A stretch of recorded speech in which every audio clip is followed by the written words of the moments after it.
thoughts, opinions, and general overall shade thrown on High at 9 News are those of the individual speakers and not those of High at 9 News, its audience, or its advertisers. The statements made do not constitute medical, legal, or financial advice, and for advice tailored to your specific situation, please consult with a licensed professional. Welcome to the High at 9 News Hour, where you will hear from cannabis industry experts and professionals from around the country talk about important topics while shining light on global issues and discussing cannabis as it relates to politics, regulation and reform, data and technology, science, research and medicine, family and parenting, art, celebrities and entertainment, fitness, sports, mental health and wellness, and plant-based medicines and entheogenics. Together, we are building a stronger community, fighting the stigma and creating change. With your host, Jason Beck, joined by special industry expert correspondents from around the country, and daily antics brought to you by Cannabis.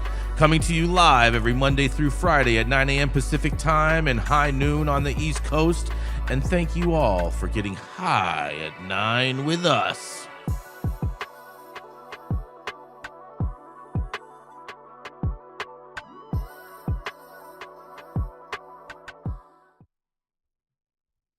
Oh, yeah. Good morning, you guys. Oh, look at Dale. You made it. You did make it on time. Look at that. Look at that. Yeah. Well, good morning. It is Wednesday. It's hump day, you guys, and it's January 7th. It is the full week of the first 2026, you guys. First week, the end of the first week. Oh, man. And what a great week it's been already.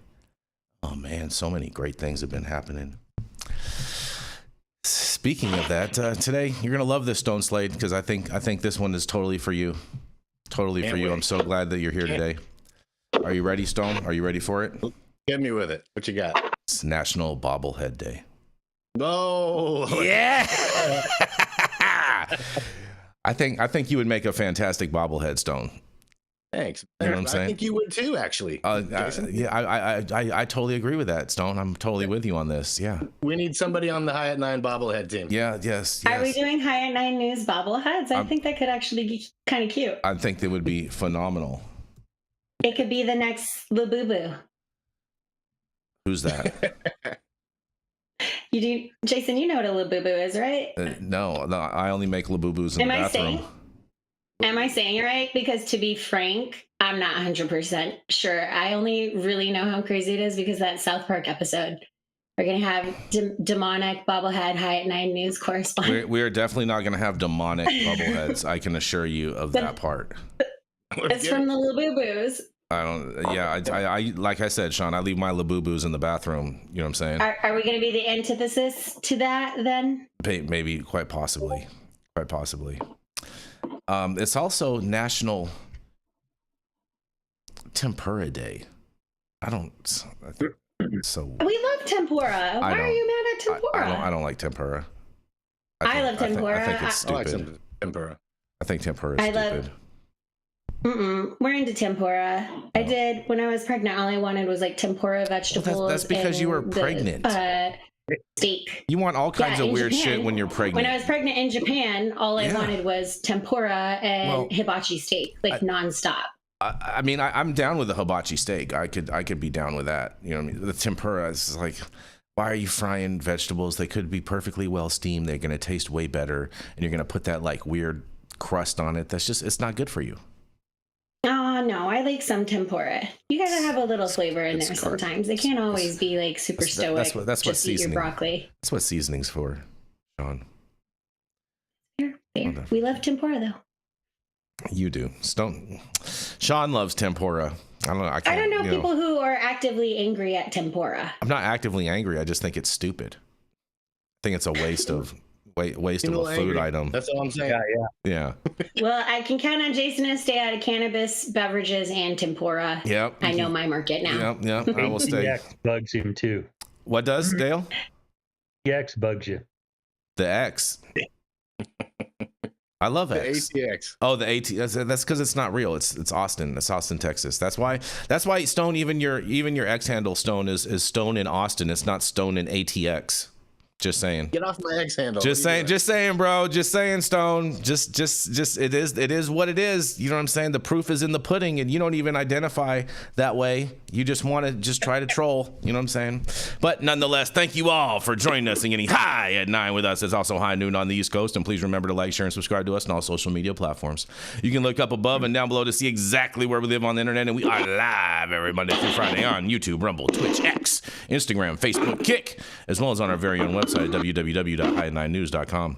I know Sean's got all kinds of noise going on, but Sean, I guess it's it? day. yeah, What's it's going like on over here? loud, yeah. I'm not even moving. Let me find out. Whatever you're moving is moving though. Yeah, see, I heard that. Yeah, that sounded like a straw getting pulled out of a thing, you know, a ribbed straw getting pulled out of a beverage. That's what it sounded like. Anyways, Dale, we're gonna have to do some investigation on this, Dale. All right, because this first story is super short and it's very, very blunt, as you would say. You know what I'm saying? But I think it definitely deserves a follow-up story because Mike Tyson, that's right, Iron Mike, files a $50 million lawsuit and accuses a Chicago marijuana company of defrauding him. Court records show, you guys, that's right. A marijuana branding company in Chicago is facing a $50 million lawsuit from Mike Tyson, according to court records obtained by ABC 7 News Chicago. The legendary boxer is accusing the company Karma of defrauding him through kickback schemes, unauthorized bonuses, and lavish personal spending. The lawsuit claims the alleged schemes cost Tyson and other plaintiffs tens of millions of dollars, and attorneys for Tyson's former partners deny any wrongdoing. No further information is available about the lawsuit was immediately available, and that's all that I have on this right now, Dale, and that's why I think that it needs a follow-up story. But Tyson is suing him for $50 million, this Karma company, and I wonder if this is going to be karma for karma. What do y'all have to say about this? Well, a lot of it depends on how you define profits, because typically these have profit sharing in them. And if you scratch and sniff, most of these chumps that are, chumps saying they have profits want to take off as much of the cream as they can. It sounds like that's where they're focusing, like giving yourself bonuses when you're supposed to be putting out there how much money you're making, and then attributing whatever your salaries and things are in a reasonable accounting method. And if you put some language into these contracts that tries to limit some of this stuff, and we'll get to see. It's just hard when someone wants to skim money. You got to watch them like a hawk. If you give a chance for people to steal, a certain number of them will just flat out steal from you. That's right. Give them the opportunity. They're gonna run to the hills, Dale. I don't know who had Dale saying chump on their bingo card today, but they're definitely gonna win something today. You know what I mean? I think that's the first time I've ever heard you say that, Dale. Well, there's chumps everywhere. That 100%, without a doubt. What do you think? What do you think, Stone? Do you think this? I don't know. All these celebrity cannabis cash grabs. I don't know why you messing with Mike though, man. Why are you messing with Mike? Bro, he's Iron Mike. He's gonna knock you out. He had a whole video game about that.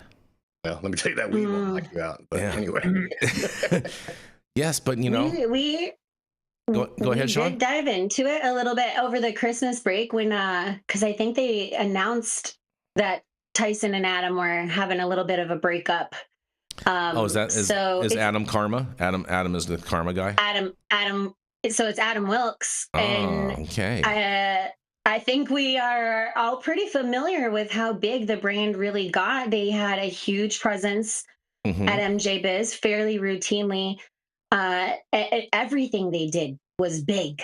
I actually worked with Karma and Tyson on an RQS, the Royal Queen Seeds 420 drop that we do, or that they were doing in the past years, and managed one of those projects, and everything is really top notch. So I can see how spend gets pretty expensive rather quickly. I definitely come from a school of make the most of what you have. That's why people bring me in usually, is because I'm there to help triage. That's not what I was doing for this project. This was all good PR. Because it's 420, you know, that's a happy holiday for all of us. But, you know, we find a lot in a lot of cannabis organizations, especially like Stone's Point, the celebrity organizations, make these partnerships, and then the partnerships, seeing that there's a certain level of celebrity status, feel like the bank account is endless, and that we can finance our personal lifestyle or the personal lifestyle we want to achieve, like Mike Tyson, without being Mike Tyson. So I will be interested to see how all of this actually unfolds in court. And considering the numbers and the fact that they seem to have been moving a lot of product together, they should have pretty sound financial records. So it should be pretty easy to determine what kind of spend was really for the business and what kind of spend was out of place and how much is owed. But one thing that we really talked about is, Dale, how much do you think this is actually going to, how do you think this is really going to go to trial? I think it's going to settle out of court. Well, if it doesn't settle out of court, it's probably because they ain't got any money. If they ain't got any money, why would they go to court? That's really one of, you know, people ask me, well, I want to sue somebody. Great. Set aside $50,000 to $100,000 at a minimum for attorney's fees. And they kind of shit themselves. It's like, that's how this works. And one of the things I've experienced in a lot of cases I've dug into is that this is a cash business. When cash shows up, people writing things down accurately tends to get a little fuzzy. And, you know, and if you've got eyewitnesses to, you know, taking somebody 50 grand in cash and then he loses his memory, I don't know, no one gave me 50,000 in cash. That's the kind of stuff that you see here.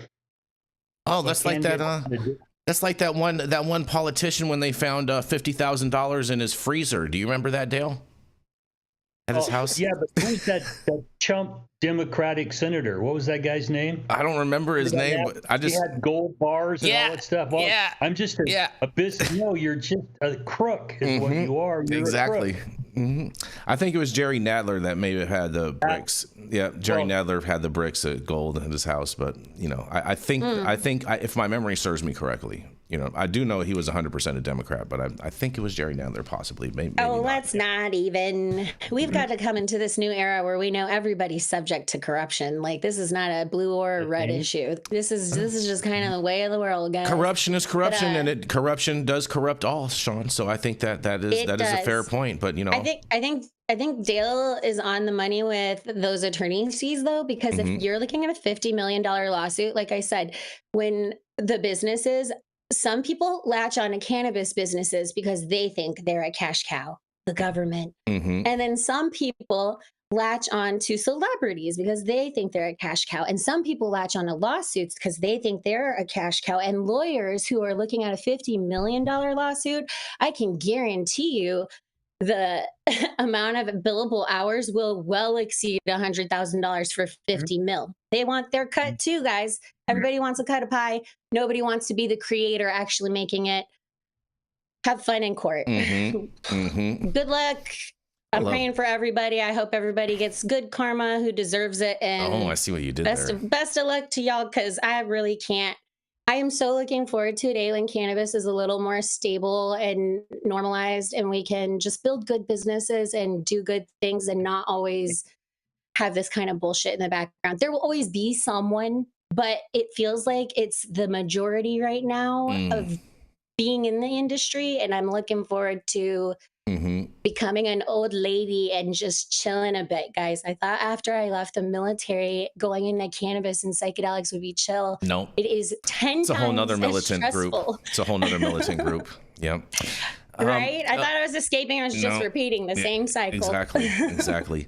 Quick question. You said the guy's name is Mark, right? Adam Wilkes. Adam Wilkes. Excuse me. Karma. Okay. So my question is, on the day of the judgment in court, Shaun, do you think that if Tyson loses this lawsuit, that he's going to bite Adam's ear off because he has priors? He'll just have to watch out for a countersuit. They should make another gummy of Adam Wilkes' ear if he does this. I always thought it was tragic that Mike's bites got as much flack as it did because Holyfield wasn't totally against it, and it was clever. I thought it was the best. I thought it was the best thing ever. It was just, all these crazy liberals in cannabis and Karens and whatnot always just want to get mad about anything, and everything is offensive to them. The one whose ear was bitten off thought it was. He was like, okay, thanks, and then thought it was funny. And then you know what you could have done? You could have turned a percentage and given it to kids who need to be in spaces like martial arts gyms, so that way they're not getting into mischief on the streets and learning something and bettering themselves. Like, there's so many different ways to be funny and controversial and still do good, and we really do have to get the stick out of our ass when it comes to cancellations. Yep. I understand talking about this with Mike Tyson is particularly sensitive because there's much more than just the ear. There are other issues. I'm not going to go into those, but we've got to stop the fratricide. We got to do better. But you know me, I can get on that soapbox all day. So fair enough. And on that, we're gonna roll. I'll carry on. Yeah, we're gonna roll into our first commercial and carry on, and we'll be right back. Oh, did you have something you want to say, Stone? Okay.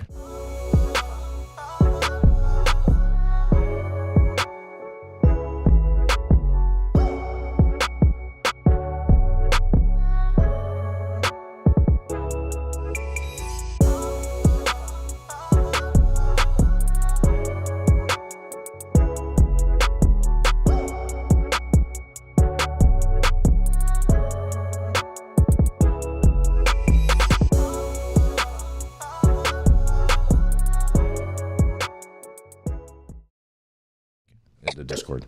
Yes, and we are back.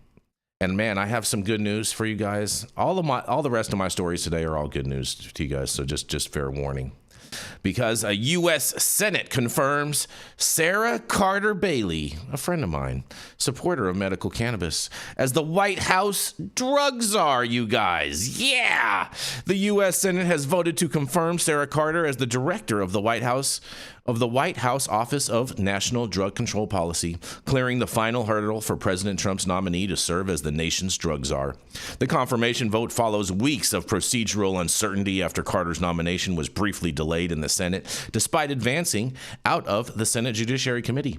That delay stemmed from dispute over floor procedure, temporarily preventing the nomination from moving forward, even as bipartisan support appeared intact. The full Senate ultimately took up the nomination this week in approving Carter and formally sending her to lead the office.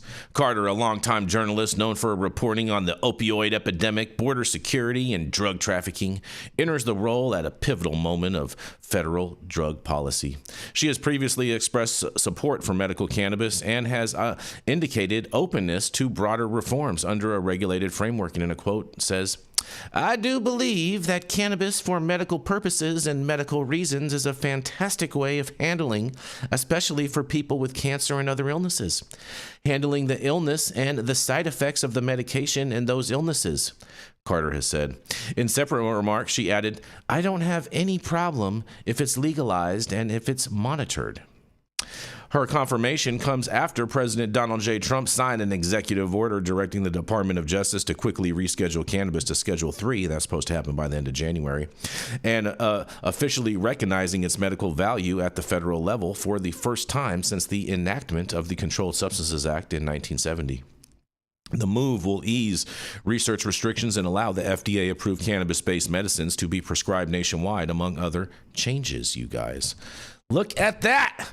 Sara Carter for the win. Yes, she's our White House drug czar, you guys. What do y'all got to say? Of course, Stone's going to be a naysayer. Stone's a naysayer about everything Trump does, but whatever. How are you going to just celebrate that? Sara Carter, to me, sounds like the perfect setup to just volley this right over to Big Pharma. She's no supporting medical cannabis is easy, but I want to see what she's going to do to dismantle the outdated bullshit that everybody else has to go through. I think she's all about that. She is not a shill for Big Pharma. She never has been in all the conversations that I've had with her. Has never expressed that. She's always been adamantly opposed the fact that the Big Pharma industry is basically the root cause of our whole opioid epidemic overall. She's always been on that same page in all the conversations that I've had with her personally, face to face. It sounds like deschedule or bust has turned into deschedule or reschedule if Trump does it. I don't know, man. I think there's some validity on both sides here. Slade is, well, The moderator. Jason, The moderator. there I go. There I go, finding reason and sensibility in the middle. Look, she sounds like, and I don't know her I don't know her personal policy across everything, but she sounds like, honestly, sounds like a pick who comes from a background identical to mine. Also a journalist, worked for Department of Defense, got into the industry, care about the plant. And she's a mom. And she's a mom. And she's a mom. Don't forget that part. So it is, I do want to caveat, like, I understand we are very torn politically as a nation, more so than we have been before. Buy that. That's not true. It is as far as the social sense of it. And the ideology in some areas. However, that doesn't mean, and we're questioning the integrity of some administration and cabinet members, as has been done through every administration since I've been born. So there are some good players who are going to be in this spaces because we're nerds and we have a thing for public service, and we just keep ending up in these spaces because we haven't gone to therapy to unpack our trauma and why we're addicted to this cycle of nonsense. Because trust me, her job on the inside is probably not very easy, trying to rebalance reason and also politics, because politics is marketing, and you have to understand who your audience and what their interests are. And Republicans and Democrats have very different interests. They market in very different ways, and they come around the corner when it comes to meeting in the middle in very different ways as well. So I'm not going to automatically like denounce her. I do think those Stone's right about the only next step that the federal government can logically get to with the way that they typically do things is they are really iterative. So for us to get them all the way to deschedule from prohibition is going to be really, really hard. And that's why it's so easy for so many to just bend to the reschedule. But he's right. Like, it is, they can dislike those pharmaceutical industry partners from before because they were more closely aligned to the Democrats, likely. And it goes against the MAHA kind of policy position that they're taking.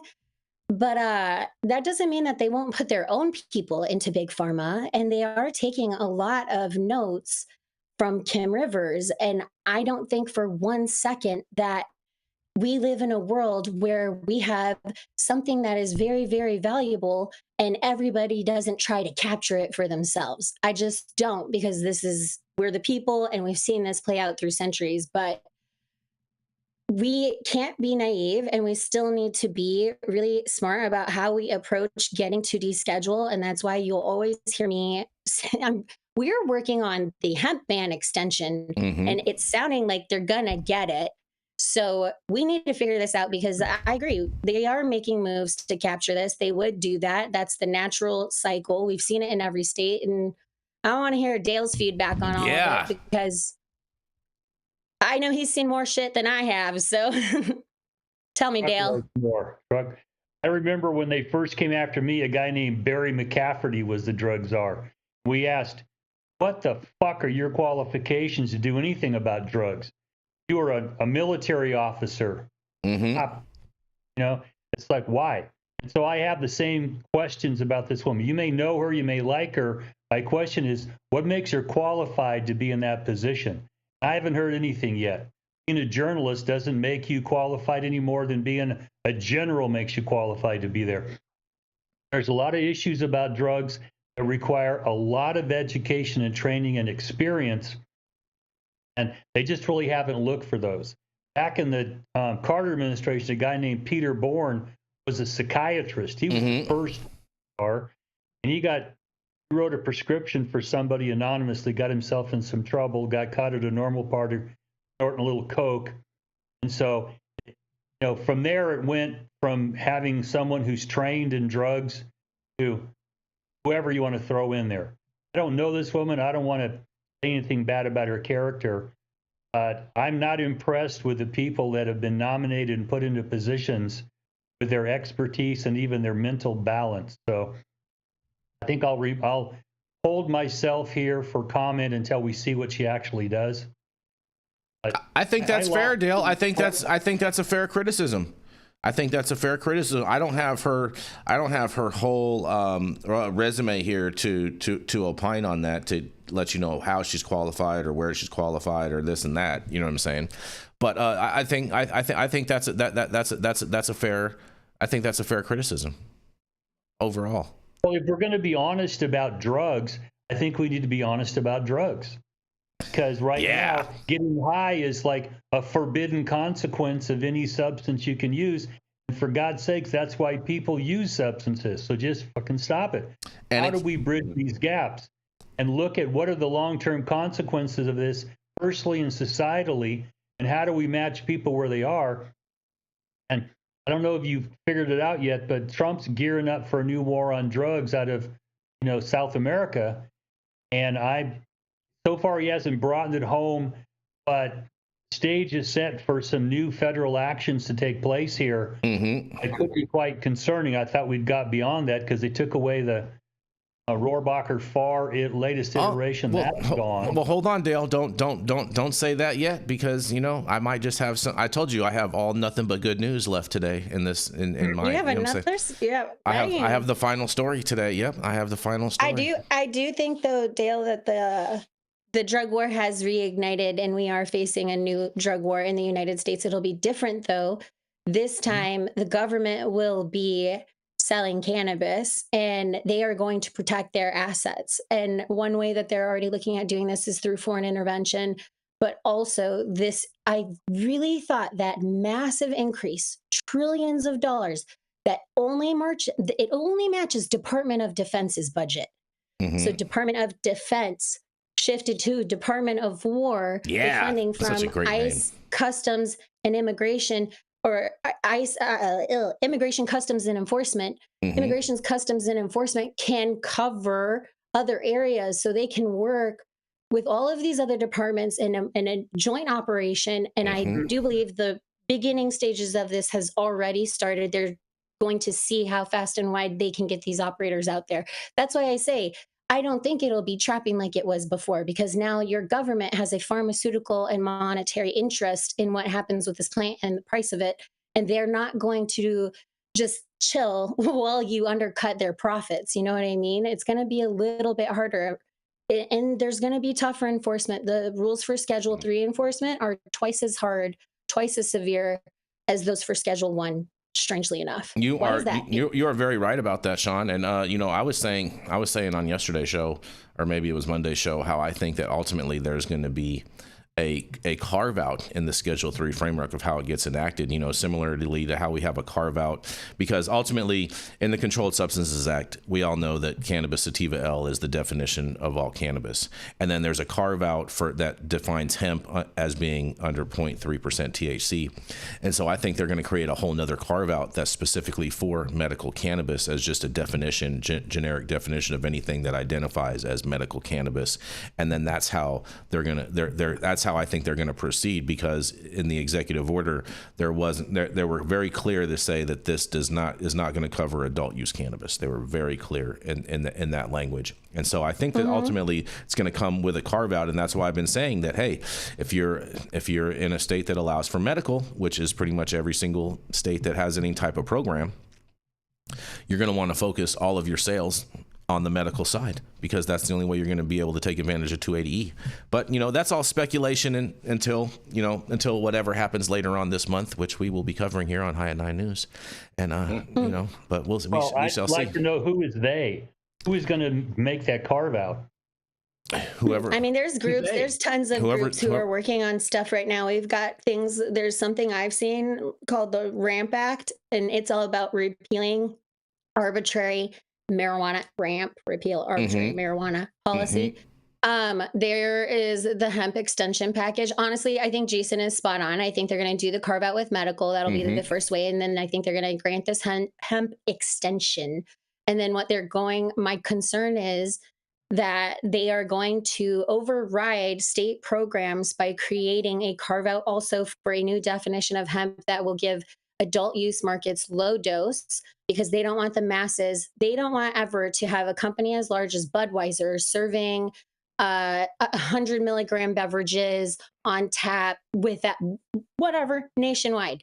They're going to allow it at a lower level to begin. And I'm not saying it's right. I'm not saying it's wrong. I'm saying this is how policy and policymakers operate, and then how they are also able to regulatorily get things done because they have a duty to actually execute. Now, I know everybody in California is squirming in their chairs because we know that they don't. They got a duty to do it. Doesn't mean they do it, but that will just help the bureaucracy slow shit down. I really think a hemp carve out is in the future, and that is because I know Republicans don't like the word deschedule, but they do like removal from controlled substance and hemp. Well, my question was more, Congress going to do this, or is Trump going to try to do it by an executive order? No. The DOJ is gonna do this through their rulemaking process, because that has been they do. I don't think they have the legal right to do that. They have the authority to do that. Now, granted, any other future. Dale, let me finish. Dale, you don't know what the fuck you're talking about. I do know what I'm talking about on this. I do know what I'm talking about on this, and the DOJ does have the authority under the Attorney General to do this. But at the same time, any new administration can change that policy. Congress would make it 100% official. Okay, but any future AG can change or reverse that policy or course correct or do whatever they want to do. So it's only subject during their term. And if they want to allow it to maintain any future AG, then they can allow it, or they can dismantle it, and that's what it is. Well, the AG and the executive branch did not create the hemp carve out. I don't know what the hell you're talking about. I know that they didn't. Carve outs require Congress. Executive does not have the legal authority to do that. And what's coming is a battle for every inch of this. Sam is already ready to go to war. So if you don't have the legal authority to do this, which I don't think they do, and they're going to be tied up in court for years, Congress is going to need to do this. Well, time will tell, and we're going to watch, and this is going to be, Maybe Dale is somewhat right on this, 100%. Maybe we're all right on this. Hold on, Dale. I'm about to give you your props. Maybe what I'm saying is exactly going to happen. There's going to be a whole legal battle. So then Dale will be right about what he's saying, and then ultimately Congress will fix this all in the October surprise by descheduling cannabis and the new reiteration of the Farm Bill, and that's how this will all play out. That's all very possible too. And we'll be covering it all here at High at 9 News, 100%. And on that, I think we're going to roll right into attorney at law, Mr. Dale Schafer. Dale's been an attorney since the Reagan administration. He has represented physicians, hospitals, insurance companies, cops, corrections officers, and for the last 25 years, he has specialized in cannabis law. He served a 5-year federal prison sentence for helping medical marijuana patients and managed to save his law license. He's blunt. He doesn't smoke them because they're ratchet, they're nasty, they turn your teeth yellow and other things yellow. But he is honest, and he's unconcerned with your opinion, public opinions, and anyone else that wants to identify as anything's opinion.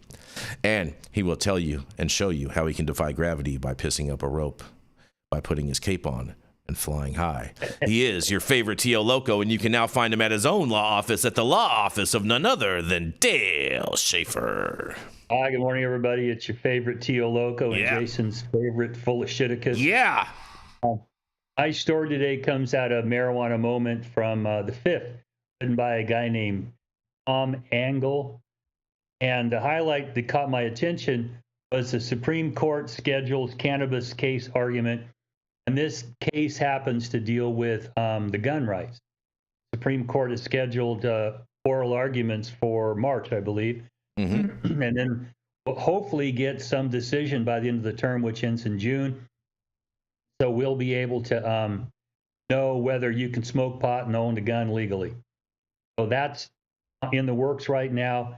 There were a couple of things that caught my attention in this, and one of the things that I know I've talked about before is that the fight that's coming from groups like SAM over a marijuana rescheduling is going to be a battle royale. And this article contains a statement here about Sam hiring former AG Bill Barr to file a petition to keep marijuana Schedule 1. That was one that, it's like confirmation of what I thought was coming. Okay. And that's just a tip of the iceberg of what I think we're going to see coming here. Because if you read Schedule 1, the definitions of it, and it says in there that it's got no accepted medical value, and we know that Sue Sisley fought for years to get cannabis approved to treat PTSD, so we know that it has an accepted medical use. And so, to fight to keep it in Schedule 1, how is that supposed to happen? We could never get that question put before a judge, or the answer is real obvious. It doesn't fit within Schedule 1. We were told in 1970 by Richard Nixon that we put it there till we can investigate it, and then we'll reschedule it. And that was a crock of shit that we've been hearing for 55 years now. Not true. But it seems like they're going to start this battle again. And it's one of the many complicating factors trying to reschedule. I mean, nobody really gave two shits about rescheduling ecstasy and things like that. It wasn't popular, or it wasn't one of those hated drugs that my mama told me was bad, and so we should fight it all day long. That's what we're going to be seeing here. And my concern is any part of this rescheduling doesn't go the way some party doesn't like, we are going to end up in court forever. Okay. And, I have an accountant friend who does cannabis law, and she thought, Trump signed the executive order. Now, 280E is gone. No, because it hasn't been rescheduled yet. The other thing that I saw being reported yesterday was that rescheduling is stuck. Okay. Now, I predicted that the bureaucrats inside the DEA just have been dragging their feet for 55 years, and they do not want to get up, put their shoes on, start cooperating. They don't. They're going to drag their feet here.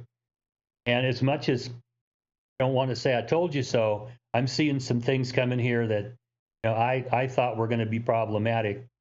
And getting this thing actually to Schedule 3, I mean, you said something earlier, Jason, about, it should be done by the end of the month. I don't think so. Trump has came out and gave Pam Bondi a clear directive to get it done by the end of January. Yeah. Well, there's these things called bureaucracies. So we'll see. Here for it. I'm hopeful. I'd like to see it happen. But as soon as it gets rescheduled, and what we're looking at here is groups like Sam with Bill Barr are going to file a petition to keep it in Schedule 1, get that, gum up the works that way. And if it ever does get fully rescheduled, then they're going to go to real court, U.S. District Court. They're going to fight it there. And so as much as I want this to move someplace, okay, and not be just stuck in purgatory, I think we're going to be stuck in purgatory here for a minute. And I guess the best way, for me at least, to see this come to a conclusion is for a bipartisan committee in Congress, both houses, to sit down, buy some beer and pizza, shut the door, and try to figure this out, because logically it makes sense. Try and treat this more like alcohol at the federal level as far as marijuana goes. And if you're going to put any of these cannabinoids into Schedule 3, and it's going to be more like opium. Opium is the full spectrum of opioids. You got morphine, you got heroin. You got morphine, codeine, thebaine in there. And much like cannabis, has a number of different cannabinoids. You, at this point, really can't get full spectrum opium legally anywhere. But you can get morphine by prescription, codeine by prescription. Oxycodone is just a manipulated thebaine. These are the chemicals that went into the scheduling, the legal scheduling for pharmaceuticals. So there's another path this could take. I'm just hoping it doesn't. because from my standpoint, I don't want to see it be Schedule 3. But if it's going to be Schedule 3, it should be for specific molecules that you can add to make a pharmaceutical out of it. I mean, right now there's a THC pill, Aeronol. Yeah, you could make that out of weed. Just take THC out and make it into a pill, probably a hell of a lot cheaper. I don't think that's the issue we're really talking about here. It's being able to use cannabis, all the products we have right now, both medically and recreationally. And that's still, you know, my crystal ball is still real fuzzy about that. But when I see Sam has hired Bill Barr, it's like, holy shit, what I thought was coming is sure coming. They're going to fight with their last breath because they think we're about to ruin Western civilization. I think they're spending money. I think they're just spending money, though. Like, writing's on the wall, much like alcohol prohibition. And they did this in Texas, and they looked like everybody thought it was a laughing stock. Nobody really even took it too seriously. They looked ridiculous, and it was very expensive to look so ridiculous. So, okay, it will prolong it. I agree that litigation is the next step, and really how we run the United States is we create a policy and then we litigate the fuck out of it. And that's what ends up being the law, and why so many of them don't make sense. But it depends on who has the best lawyer that day. But I am curious because this also kind of applies in the Texas hearings. They're going to do this through rulemaking. And then, of course, we understand that the companies may sue, other parties may sue to prevent any kind of legalization of cannabis in Texas. Same thing on that federal level. One thing that I'm a little bit worried about locally is our courts, I think, in our legislation, also our legislators passed recently that injunctions to stop, if it's a regulatory, if it's something that the state has decided it's going to do and the governor is executing as the executive of the state, that injunctions will not stop the state from taking action any further, and that they will decide the matters after the fact. And if that's true, that means, because that's how we have cannabis here in Texas, all injunction.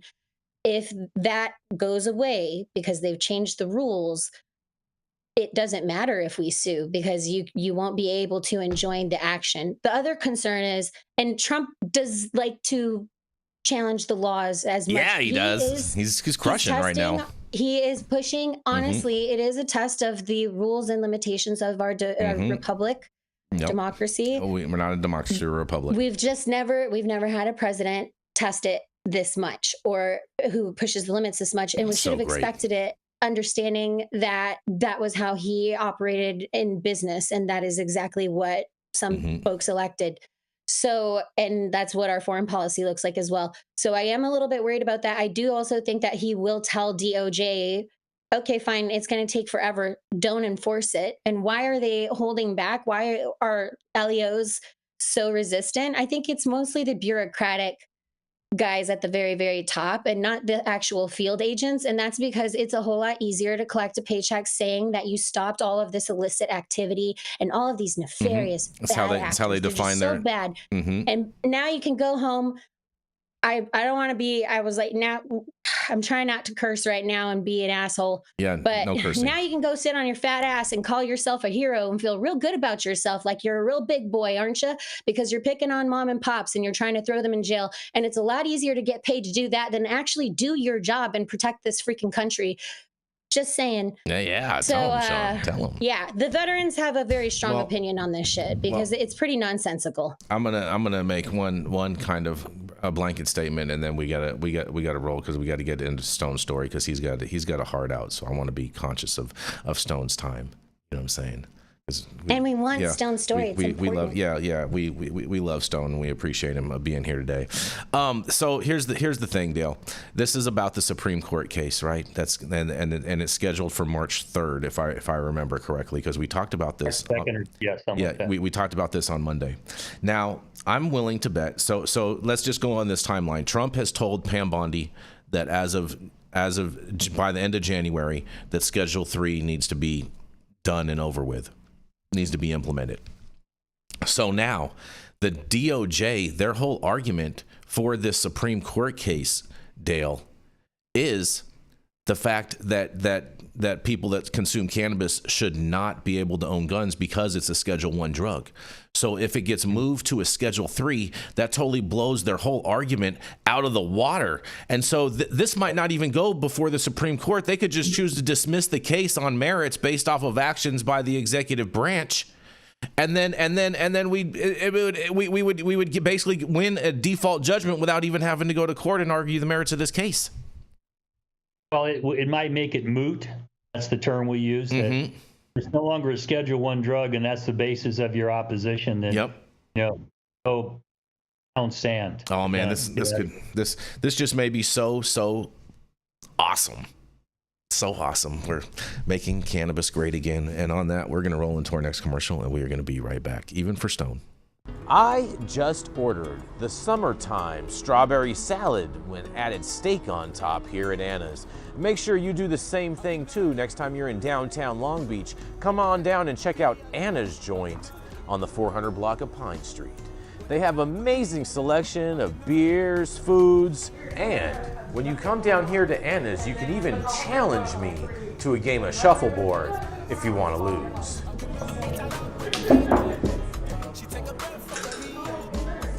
Did you get that? So, next time you're in downtown Long Beach on Pine Avenue, make sure you stop by Anna's Joint on the 400 block.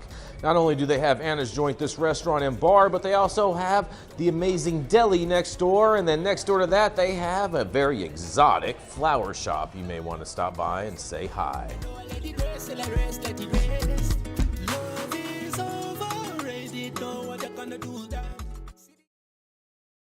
Oh, yeah. Stop whatever you're doing. Make sure you smash that like button. I know we'll appreciate it. You'll appreciate it. And YouTube will appreciate it. Also, make sure you subscribe to the channel if you're not subscribed already. And all of the articles that we cover on today's show, you can read directly on our website at www.high9news.com. And last but not least, please make sure that you are following us on X and Rumble. You know, YouTube can be kind of an unstable place at times.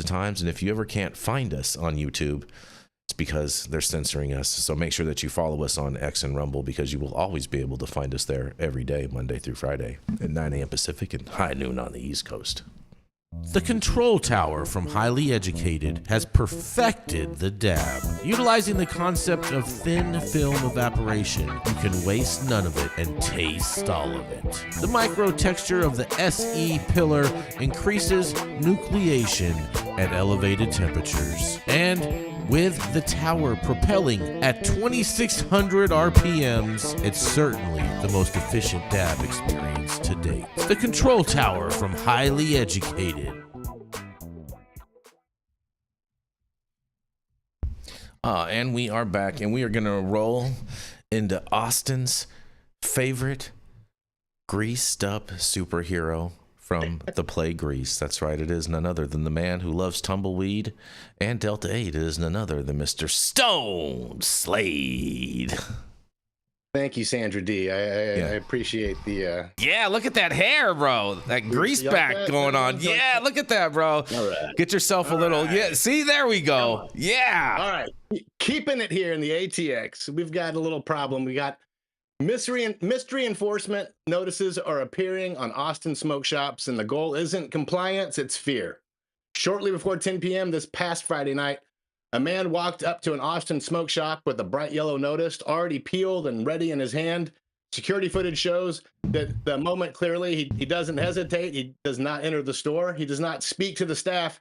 He presses the note flat against the glass, steps back, raises his phone, takes a photograph, and then walks away. The store is open. Customers are inside. The detail alone separates what followed from anything resembling legitimate enforcement. By the time the employees noticed the notice, the damage had already been done. It did what it was designed to do. Printed in bold red lettering, it declared a violation of Texas SB 2024. It warned that vapor products manufactured in China were prohibited, cited federal import and labeling laws, listed a slate of popular brands, and threatened seizure, fines, and full regulatory enforcement. It instructed the business to leave the notice posted and warned that removing it could result in penalties under state law. To anyone approaching the door, the message was unmistakable. This business is breaking the law. but there was no issuing agency, no inspector name, no badge number, no citation ID, no phone number, no instructions for appeal or verification, nothing that would allow a business owner, customer, or regulator to confirm that the notice was real. I didn't feel it was official at all, said Taylor, an employee at Smoke ATX, who was working that night. She said, there's no officer, no badge number, no contact. Nobody came inside the store, and a customer was actually the one that told us it was there. The absence is not a technicality, it's the point.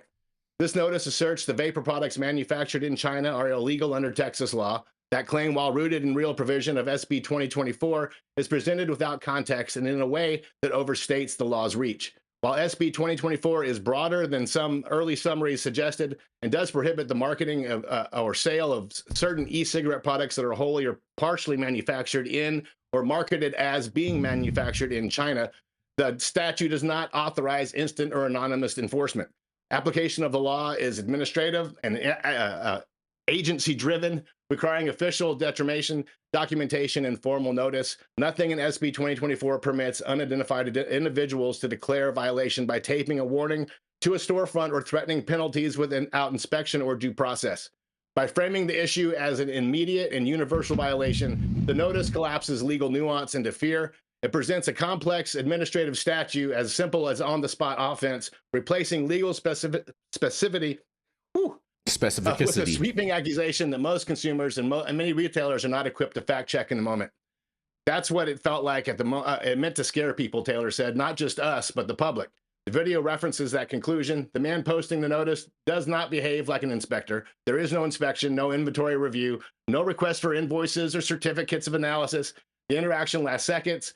The only thing that verifies is visibility, and the notice is clearly posted, and he photographs the proof that it was there. The photograph matters. It suggested the goal was not compliance, but confirmation that intimidation had been deployed. In an industry already navigating political hostility, shifting rules, and public confusion, even a brief suggestion of illegality, I'm having trouble this morning, can have outsized consequences. Customers hesitate. Employees are forced into explanations. Trust erodes faster than facts can catch up. Smoke ATX removed the notice after management reviewed it. No products were pulled. No operation stopped. No follow-up ever came, of course. We've never actually received an enforcement letter from a Texas agency, Taylor added. Nothing like that. And they weren't alone. During the reporting for the story, multiple shop owners referenced hearing about similar incidents at other locations. One described a bald guy lurking around storefronts late at night, and security footage that reviewed by Blaze magazine shows that the same individual approaching the shop entrances, placing yellow notices on glass, photographing it and leaving fit that description. What matters is the method. Anonymous warnings, official-looking language, no accountability, no due process. This is not how regulation works. This is how intimidation works. When unofficial actors successfully mimic enforcement, they blur the lines between the law and theater. Customers are left assuming guilt. Businesses are left defending themselves against something that doesn't formally exist, and legitimate regulators inherit the confusion created by someone else's scared tactic. Who benefits from that confusion remains an open question. This motive could be ideological, political, competitive, or purely performative. Blaze is not this. I wrote this article for Blaze when I talked about Blaze. Blaze is not asserting a specific act or intent. What can be said with certainty is that whoever posted the notice relied on fear rather than authority and on assumption rather than the law.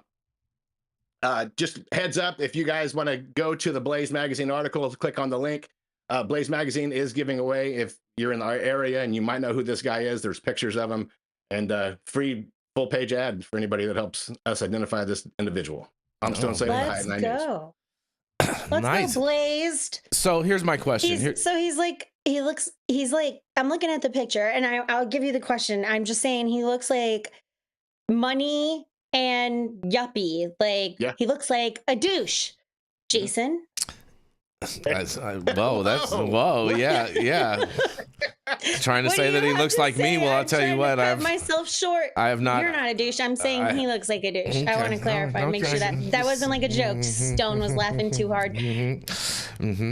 Just saying. So my question is this, Stone. So there's no legal authority behind this note. This is just a note that's just placed by someone that is just trying to stir the pot, so to say. You know what I mean? Right. By an agitator. It's not placed by an actual municipality or through a court order or anything. It's just, you know, it's kind of like, you ever seen those joke parking tickets that you can get that they're like for people that park like assholes, and it's just like, you're a real piece of shit, and you know what I'm saying, da da da da da, and all of this. And you know, I've had some of those back in the day, and I placed them on people's cars and whatnot. You know what I mean? But this is basically, it sounds like that, but fear mongering.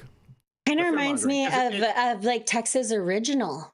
It looks official. It looks like it's like one of those, like, when the car's on the highway too long and they put that sticker that you can't get off the window there. It's one of those official looking without any actual office, you know, regulatory anything. Well, I'll tell you what. You want to know who did this? Like, it's not giving like the moms who are usually the ones who, like the prohibitionist moms who are like, my son smoked weed and he's turned into a monster, and never mind the you know, heroin and the coke. But it looks like, honestly, the way he's dressed, he looks like a Chad who could be in the medical license business. This is purely speculative, but I heard recently that, of course, I think that they got approval for inhaler vapes. They know that there is a workaround with the parts being taken apart for the vapes at these shops, and that's why vapes are back on. Well, here's the thing. But they're not. Here's the thing. I'm going to tell you. A medical dude. If you want to figure out who posted that, okay, it's very easy. Very, very easy. Very easy. Okay, Stone, I'm going to tell you how to do it, and then you can get a free ad.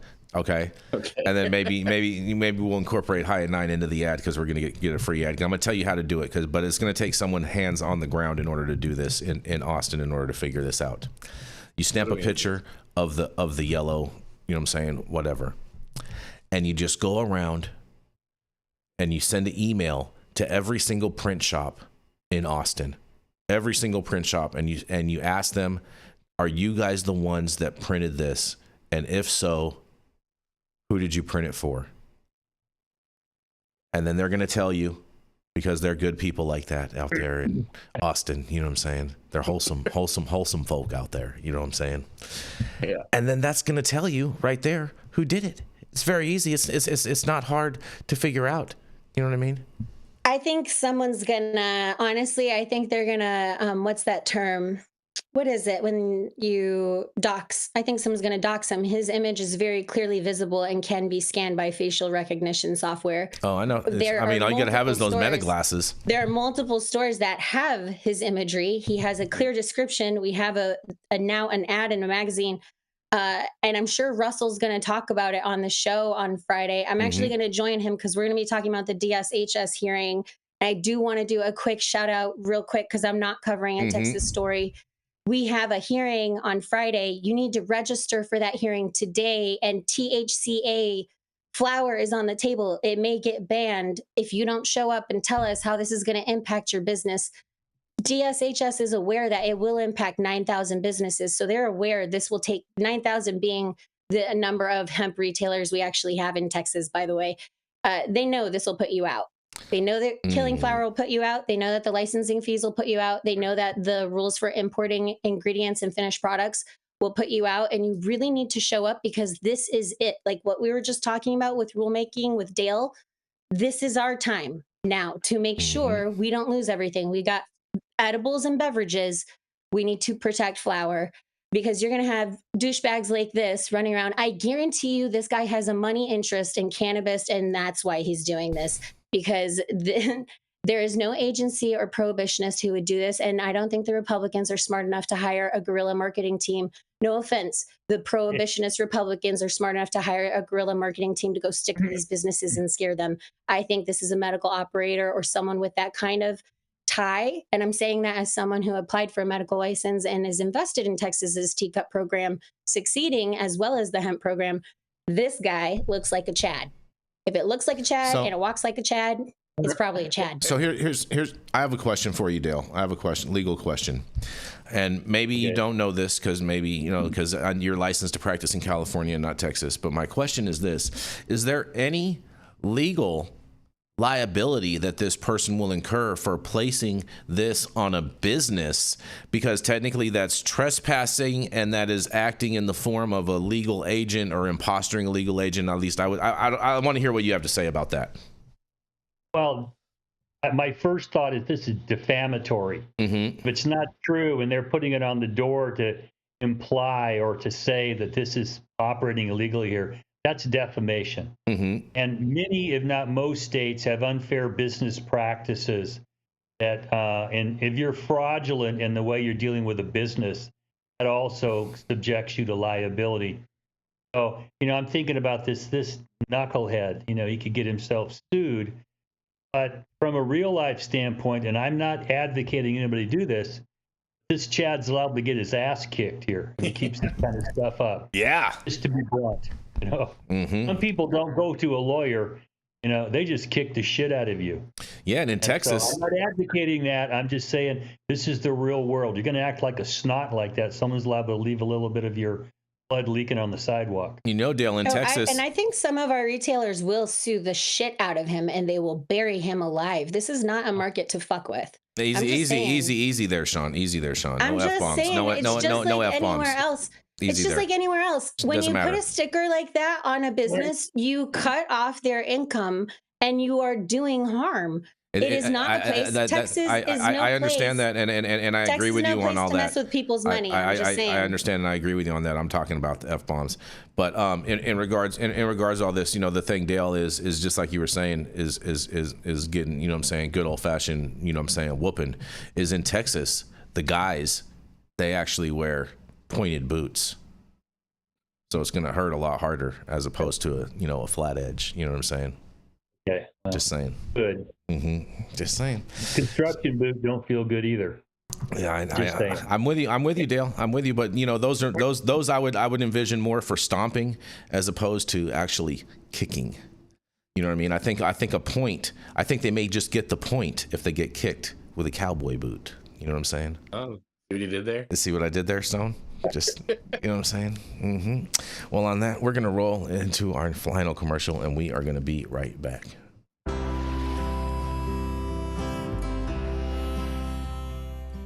Oh, man, your knees still bothering you, man? Yeah, my left one, But I'll tell you what, I've been using this new CBD cream, and it works like a miracle. CBDs? I done heard about them CBDs. I was out there on them Twitters the other day, and I heard they get you high as a kite. Well, not this stuff.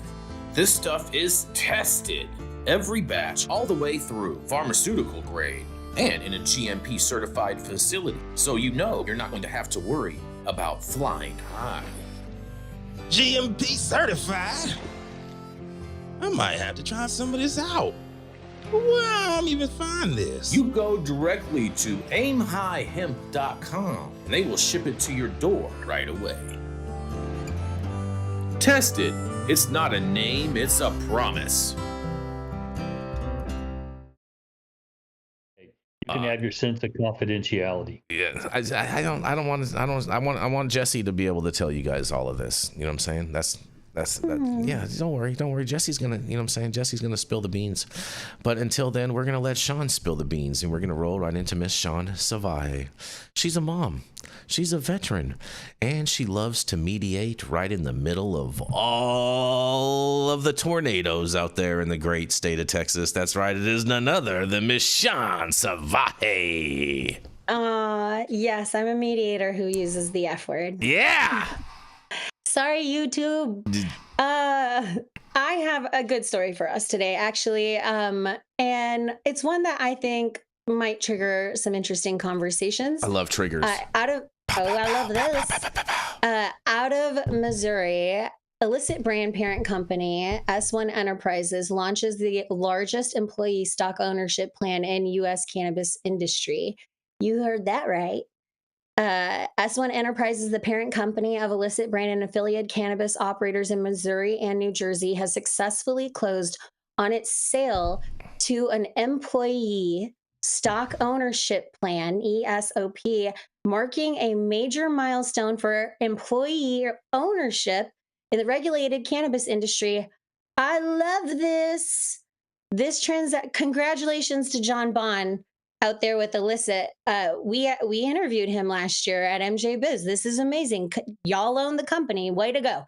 This transaction represents the largest ESOP completed in the cannabis sector to date, reflecting both the scale of the company and growing institutional confidence in best-in-class operators.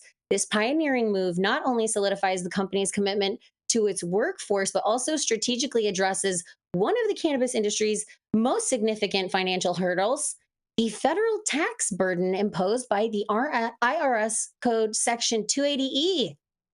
It's a solution for 280E. All it requires is that you actually build your business to benefit your employees as well. They own it. Sounds like the best freaking plan I could have come up with. Damn, I wish I would have. The ESOP covers S1 Enterprises' Missouri and New Jersey operations, which create a long-term ownership pathway for its more than 500 employees, aligning the company's financial future with the people who helped build it from the ground up.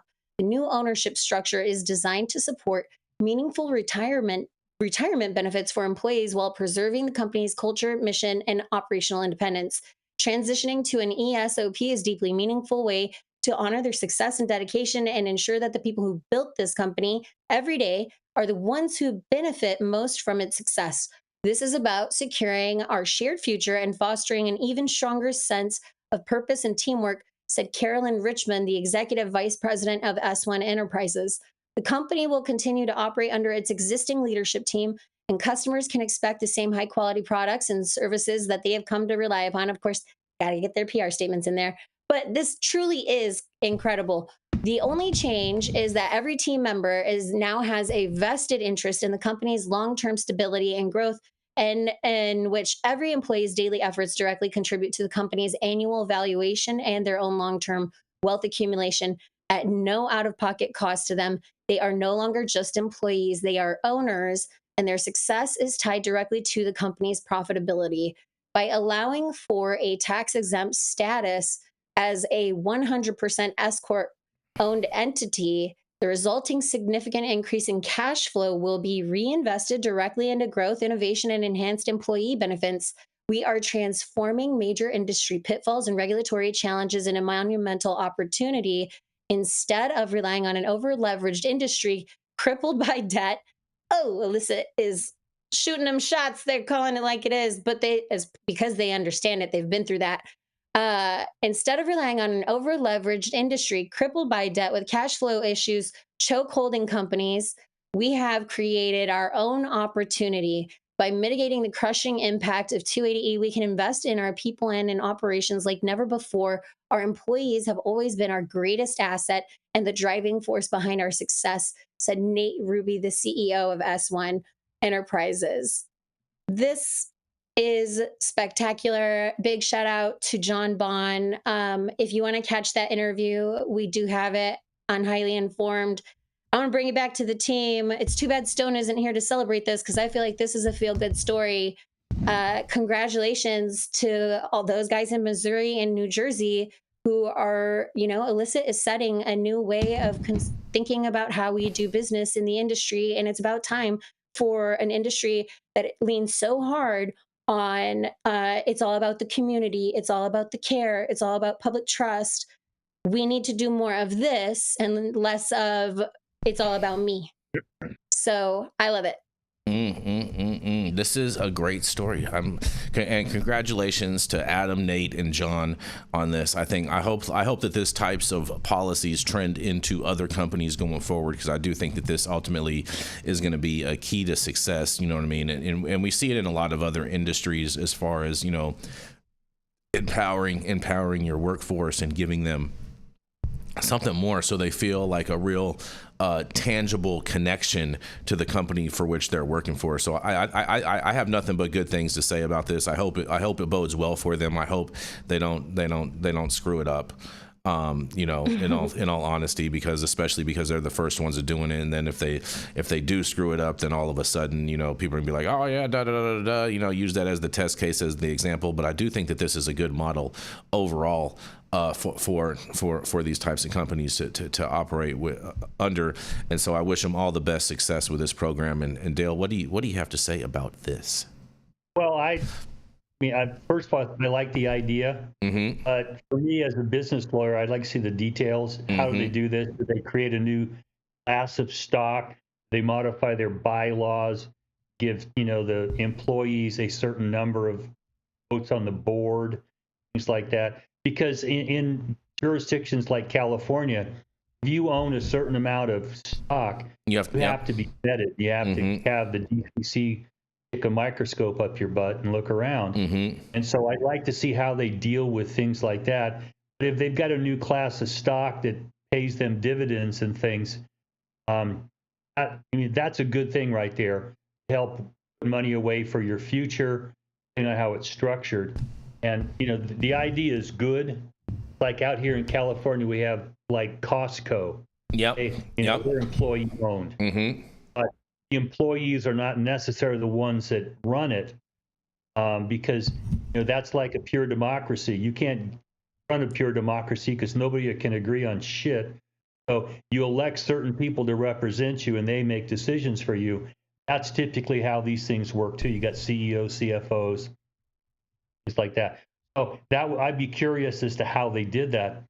And just as an aside, once we get out of Schedule 1 or Schedule 2 with cannabis, 280E is not going to be applicable.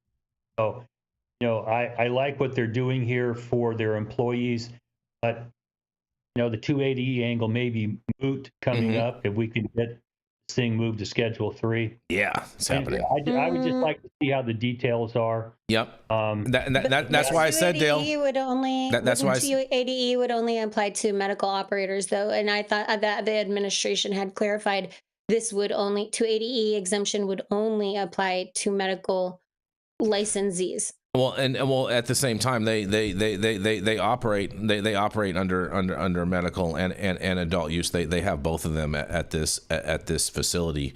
And so, as I said before, the key to this is going to be setting up an iPad as a doctor station and getting all of your customers to make sure that they are medical patients, and get 90% of your patient flow to be patients. You know what? I'm pretty confident, John. You guys, you got to check out that episode, or we'll put it up or post it, because John, the whole thing is about how we interviewed John, and it features Nicole West for everybody who loves Nicole.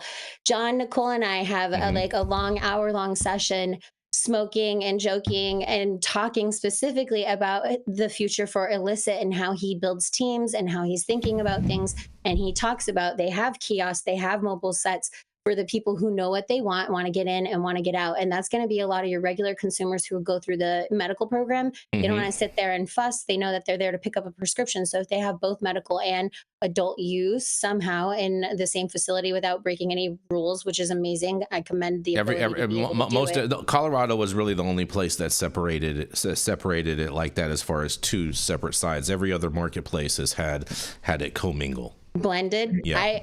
We'll see what they do here. We'll see. But I'm sure John's thinking about it. Y'all should definitely check out that episode. It'll blow your minds, because it's like a blast from the past when you listen to what we were talking about a year ago, and then you realize how much has changed and how much hasn't. I don't know. It's one of those feel good smoker moments. It was a good. He's great interview. We should call and try to have him on the show then. I'm not opposed to how that. they did it. Yeah, so and I'm really good friends, with John also, but also Nate and Adam, who are the main proprietors over there at Illicit. We've known each other for years, and one of them was actually out here over the holidays, and want to wish him congratulations on his engagement. And on that, I have one final story for you guys, and I promised you guys some good news, Dale. And I think you are going to love this, Dale. You're going to have a shit-eating grin on your face at the end of the story, okay? All right? Because the U.S. Congress, Dale, that's right, U.S. Congress, they drop an attempt to block marijuana rescheduling in a new federal spending bill, Dale. That's just what you've been waiting to hear. Congressional negotiators have removed language from a proposed federal spending bill that would have prevented the Justice Department from rescheduling cannabis, while keeping in place long-running protections for state medical marijuana programs. The change appears in a newly released bipartisan agreement covering funding for commerce, justice, science, and related agencies. A version approved by a GOP-controlled House committee earlier this year included a provision that would have prohibited DOJ from using appropriated funds to reschedule cannabis or remove it from the Controlled Substances Act. That language is not included in the final bicameral package. The omission follows President Donald J. Trump's recent executive order instructing Attorney General Pam Bondi to move forward with the process of transferring cannabis from a Schedule I to a Schedule III. While some Republicans attempted to stop the outcome through the appropriations process, those restrictions were ultimately left out during negotiations with the Senate. And at the same time, the spending deal preserves a budget rider that has been renewed every year since 2014, which prohibits the Justice Department from using federal funds to interfere with state medical marijuana laws. The provision lists the states and territories covered by the protection, though Nebraska is again excluded from the language without a clear explanation.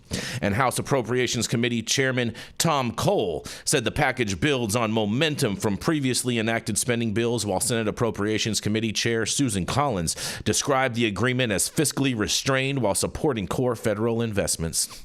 And overall, the deal removes a direct congressional effort to block cannabis rescheduling while preserving the budgetary safeguards that have allowed state medical cannabis programs to operate largely without federal interference for more than a decade. Well, look at that. It looks like the Rohrabacher-Farr Amendment is back in place and back in this deal, and we're back on track. And I can't wait to hear what you guys have to say about this. We are making cannabis great again under this administration. I can only hope, because, the Rohrabacher Farr would have prevented me from having the problems I had with the federal government. Exactly. And it seemed like somebody finally pulled their head out of their ass and tried to do something that made some sense. And then to see that it was kicked out of the last, budget rider, it's like, nah, this has been there for so long. To pull it away, it's just going to create chaos. I would hope that there's momentum inside the Congress. We could stop the screaming and yelling from both sides that distracts everybody to sit down and look at what makes sense here. And let's try to do this from a reasonable, logical standpoint. Because we're not ever going to actually go back to full prohibition. I don't see how that's going to happen. They can't enforce it in the first damn place. So can we accept the reality? People want to smoke pot, okay? So get over it now. Right? They want to do it. Can we put in reasonable regulations to try to keep it away from young kids? We don't want kids doing this. We don't want you to be whacked out driving or operating heavy equipment. Talked about this before. But other than that, let it go everywhere and get a reasonable amount of tax money off us. Then like hemp did. Get out of the way. People will find a way to get the products they want. It doesn't have to be like the national hysteria. Hemp industry rolled out, and it wasn't like there was major problems anywhere.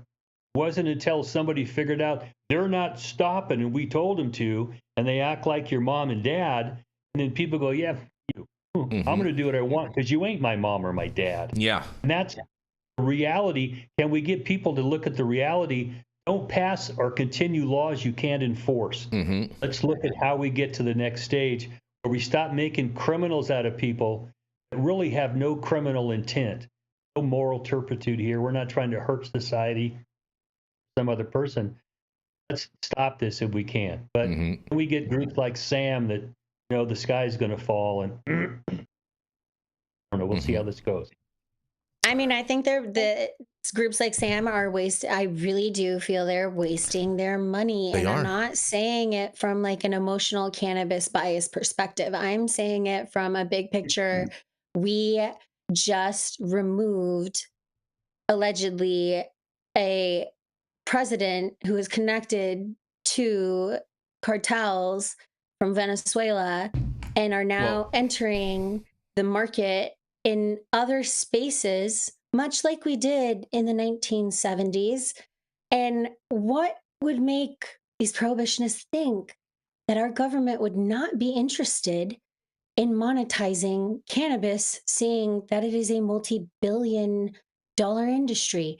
Like, this specific administration come on, man. Like, well, hold on. It was rooted in The Apprentice. It's rooted in business and moving money. So I think it's important to acknowledge, like, the prohibitionists are missing the mark. That target is long gone, and eyes are on a new prize.